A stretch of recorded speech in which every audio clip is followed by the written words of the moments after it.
ఈరోజు నేను ప్రత్యేకంగా ప్రెస్ మీట్ పెట్టడానికి కారణం విజయసాయిరెడ్డి గారు.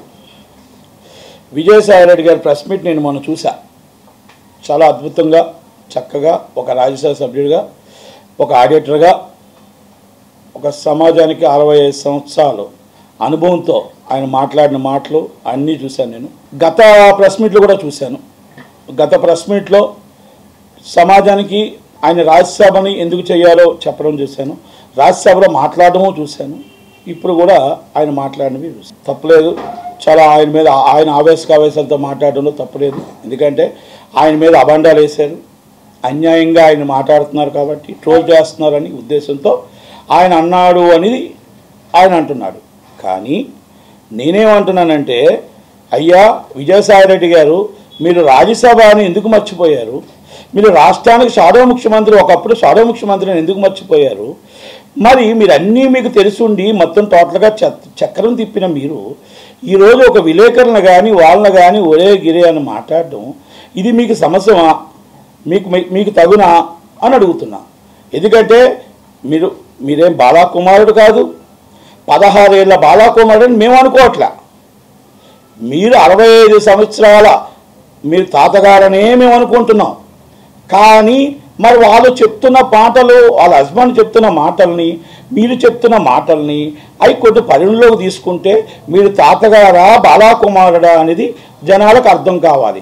అర్థం అవడానికి ఆ విలేకరులు అడుగుతున్న ప్రశ్న అది. ఆ ప్రశ్నకి నేను కాదండి, ఇది నేను నిరూపించుకుంటాను, నేను ఇలా కంపల్సరీ దీన్ని నా సాక్ష్యాలు నా మీద లేవు, అన్యాయంగా ఇరికిచ్చారు, నన్ను టీడీపీ వాళ్ళు ఇరికిచ్చారా, వైసీపీ వాళ్ళు ఇరికిచ్చారా, లేకపోతే మీ కుటుంబ సభ్యులు ఇరికిచ్చారా అనేది చెప్పుకోవాల్సిన బాధ్యత మీకుంటుంది. యాజ్ అ పబ్లిక్ పర్సన్ మీరు ఆల్రెడీ పబ్లిక్లో రాజ్యసభ సభ్యుడిగా ఎన్నికయ్యారు, విశాఖపట్నాన్ని దోచుకోవడానికి తయారయ్యారు. తర్వాత మిమ్మల్ని భరించలేక జగన్మోహన్ రెడ్డి గారు నెల్లూరుకి పంపించారు. ఇవన్నీ వాస్తవాలంతో ఆ అమ్మాయి ప్రసన్న అన్న హస్బెండ్ చెప్పినవి కూడా వాస్తవాలే అని కనిపిస్తున్నాయి. ఇది నేను చెప్పట్లేదు, ఇది సోషల్ మీడియా చెప్పట్లేదు.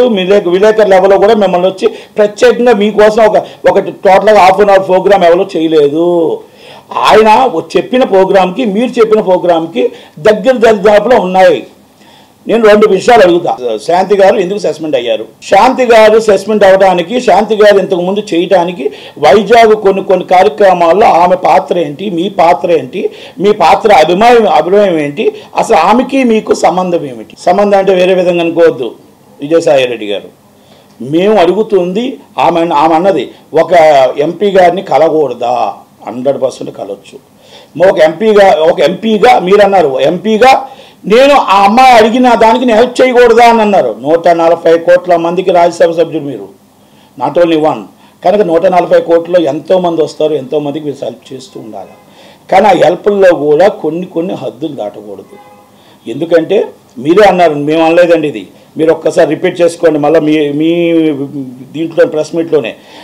వాళ్ళ హస్బెండ్ మా దగ్గరకు వచ్చాడు, హస్బెండ్ వస్తే హస్బెండ్ ఏదో అమెరికా వెళ్తాను అన్నాడు, స్కాలర్షిప్ కోసం మా వాళ్ళు హెల్ప్ చేయమని అడిగాను అన్నారు. మీకు ఇంట్రెస్ట్ లేకపోతే ఆ హస్బెండ్ అమెరికా పంపించే ఆలోచన మీరెందుకు చేస్తారు?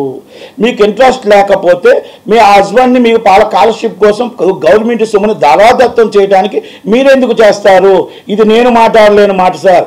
మీరు మాట్లాడి మీ నోటుతో మాట్లాడి మీరే హెల్ప్ చేయమని అడిగారు. అంటే 140 కోట్ల మంది జనంలో ఆయన వాళ్ళ హస్బెండ్ శాంతి గారు హస్బెండ్ ఒక్కలే కనబడ్డారా మీకు? వాళ్ళ కుటుంబంలో మొత్తం టోటల్గా నీరు పోసారు.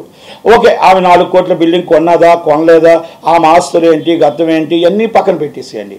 మీకు ఆమెను అక్కడ తీసుకొచ్చి వేయడం ఏంటి, ఆమె సస్పెండ్ చేయడం ఏంటి, ఇవన్నీ కూడా మీ పాత్రలు లేవా? నేను వేరే విధంగా వెళ్ళట్లే. అలాగే మీది ఇంకొకటి ఉంది. అంటే ఇలాంటివి చూసుకుంటే మీ బాలాకుమారుడిగా మీ మీద ఒక అభియోగాలు ఉన్నాయి. ఏమని? అసలు 16 ఏళ్ళ బాలాకుమారుడు ఏ ఆడపిల్ల కనబడినా ఫస్ట్ హెల్ప్ చేసేది మీరేనంట. టోటల్గా helping nature is a Vijayasai Reddy గారు is grateful only all for ladies, only అమ్మాయిలు మాత్రమే అనేది మీకు పేరు, మంచి పేరు ఉంది. ఇది ఈరోజు కాదు, రాజ్యసభ కాకముందు నుంచి ఉంది. ఒకవేళ మీకు చరిత్ర కావాలి, మీకు మర్చిపోతే ఆ చరిత్రని కావాలంటే ఒక లైవ్లో కూర్చుందాం, ఎక్కడైనా కూర్చుందాం, లేకపోతే నాకు డెఫర్మేషన్ నోటీస్ పంపించండి, లేకపోతే మీరు పర్మిషన్ డాబా వేయండి, ఎక్కడైనా కూర్చొని ఏ పోలీస్ స్టేషన్ కాడైనా కూర్చొని మీ చరిత్ర ఇప్పుదాం. అప్పుడు అందరూ DNA టెస్ట్లు పంపిద్దాం. ఎందుకంటే ఒక చరిత్ర మీకు ఉంది, అమ్మాయి కనబడితే మీ చిన్న కుమారుడు అయిపోతారు అనేది. అదొకటి ఉంది. ఇంకొక చిన్నది నాకు డౌట్ ఉంది.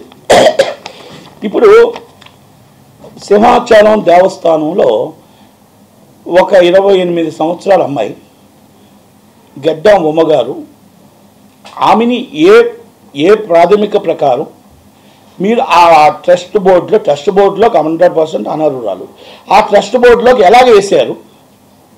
ఓకే, తర్వాత ఇవన్నీ మొత్తం టోటల్గా రచ్చరచ్చ అయ్యి మళ్ళీ సస్పెండ్ అయ్యి జీవో కూడా ఇది. ఆమెకి మీకు సంబంధం ఏంటి? ఇది ఎందుకు నేను అడిగానంటే, ఈమె నాకు ఎవరో తెలియదు, నేను ఎవరో తెలియదు ఆడు కాదు. నేను అడిగిన ప్రశ్న ఏంటంటే, శాంతి గారికి ఎంత నిజం, శాంతి గారిది ఎంత నిజం, ఆమెది అంతే నిజం. ఆమెది కూడా ఆ ట్రస్ట్ బోర్డులోకి ఎవరేసారు ఎంక్వైరీ చేయాలి. ఆ ట్రస్ట్ బోర్డులోకి అసలు వేయటానికి 28 సంవత్సరాల లోపు వేయటానికి మన అన్య మతాలు ఒప్పుకోవు కదా. మరి హిందూ మతం వాళ్ళంతా ఏం చేస్తున్నారు? మరి బీజేపీ వాళ్ళు వీళ్ళతో ఎందుకు రాసుకొని పూసుకొని తిరుగుతున్నారు? నెంబర్ 1. రెండోది, ఆ అమ్మాయిని ఎలా వేశారు, ఎందుకు మరి ఆ అమ్మాయిని సస్పెండ్ చేశారు? ఆ ట్రస్ట్ బోర్డు నుంచి ఎందుకు సస్పెండ్ చేశారు అనర్హురాలుగా? అంటే ఇలాంటివన్నీ విజయసాయి రెడ్డి గారికే వస్తాయి పాపం హెల్ప్ చేయడానికి.